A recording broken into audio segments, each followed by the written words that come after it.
Guys, welcome back. So if you're new here, don't forget to subscribe to my channel. If you're a returning subscriber, thank you for your support. Excuse my wild hair. You don't want to cooperate today. So I'm going to be doing a review on the 111 skin. It's a rose gold radiance booster. It says booster, illuminator, or rose. But what you do is you shake it, and then you mix 1 to 2 drops into the palm of your hand with your favorite moisturizer or apply directly to skin after cleaning. So I have cleaned my skin. I did have my moisturizer out, but I think I'm just going to see how this does by itself.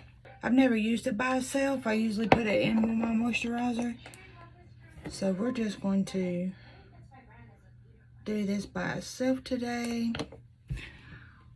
And I just done my facial mask, so that's why my face is a little red.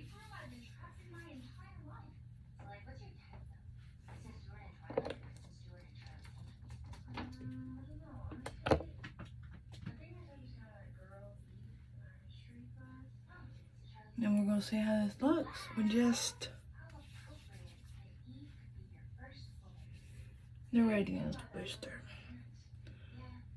I use this stuff all the time with my moisturizer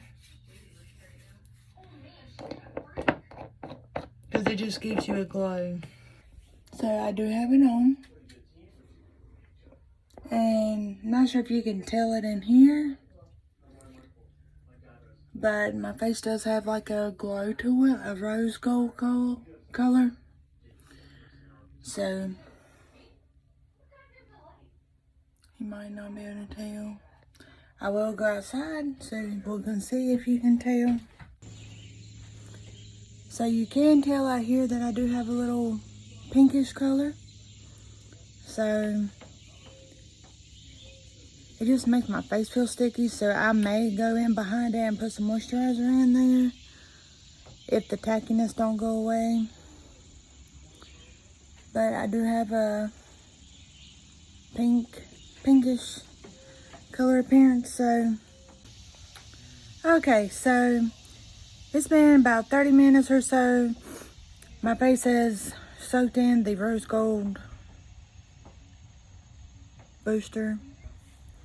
I'm not going to put moisturizer on with it because it's not tacky anymore, and you can still see that there's a pinkish glow, so not too bad. But for me personally, my face doesn't feel like moisturized, so I will continue to use the moisturizer. I will show you how to do it with the moisturizer. That's it for today's video. If you like this video, give it a thumbs up. If there's anything else you want to see me do a review on, leave me a comment and I will get it and do a review. So that's it for today. Thanks for watching, and I'll see you next time.